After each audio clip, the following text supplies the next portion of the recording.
Head vallavolikogu liikmed ja istungi külalised, teie ees on Rapla linnas Kuusiku tee 10 detailplaneeringu algatamise eelnõu. Teen lühikokkuvõtte sellest. Planeeringuala paikneb Rapla linnas Kuusiku tee ääres. Vahetus naabruses on peamiselt korrusmajad, kuid leidub ka üksikelamuid, paarismaju ja asutusi. Kuusiku tee 5 on näiteks Rapla hooldekeskus. Kuusiku tee alguses Maxima, Rimi ja Meie toidupoed, Elfi elektrikaubad ning teisi ärisid. Krunt on tilluke, kõigest 1412 ruutmeetrit. Sihtotstarve on ärimaa. Üldplaneeringu kaardil on näha, et maaüksuse juhtotstarbeks on samuti ärimaa.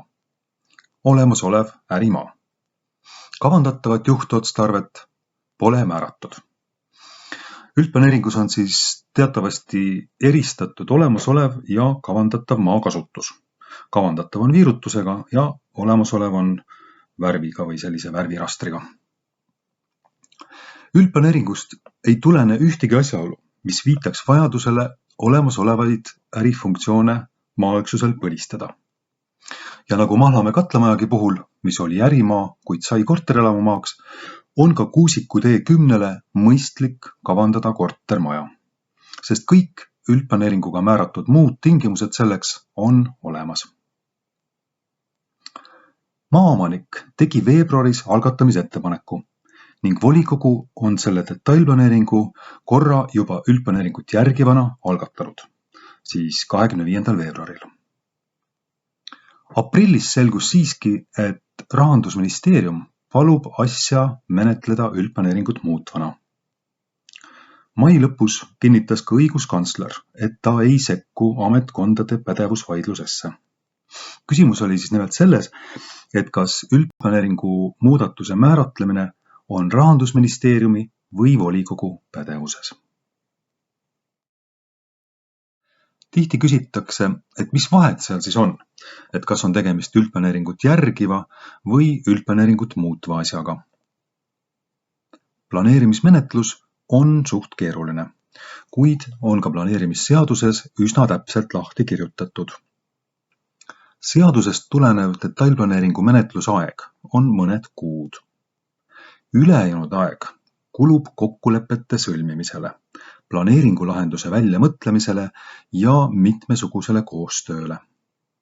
Kui kõik sujub, võiks üldplaneeringut järgiv detailplaneering saada kehtestatud umbes poole aastaga. Kui aga vaadata üldplaneeringut muutva detailplaneeringu menetlust, jagub tegemist vajavaid ülesandeid veel täiendavalt vähemalt 10 kuu võrra. Lisaks kohalikule omavalitsusele ja planeerijale saavad tööd Keskkonnaamet, Rahandusministeerium ja teised riigiametid.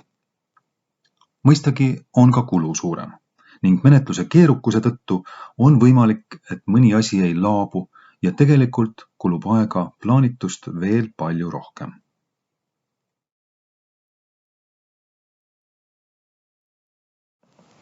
Seetõttu on menetlusliigi valikul halduskoormusele oma mõju, millega tuleb arvestada.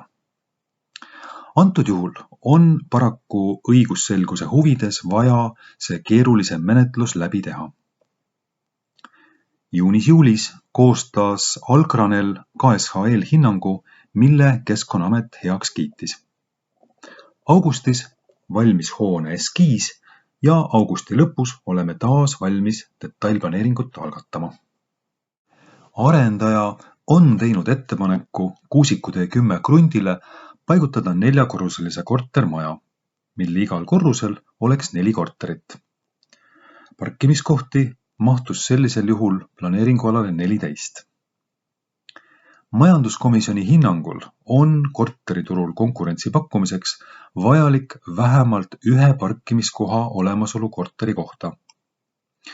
Maakonnakeskuse omapära arvestades võiks parkimiskohti rohkemgi olla.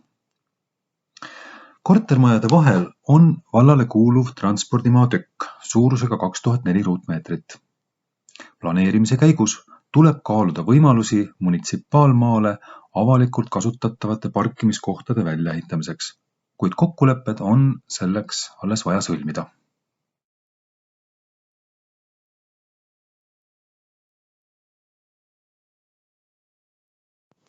Teen ettepaneku algatada Kuusiku tee 10 maaüksusele üldplaneeringut muutev detailplaneering.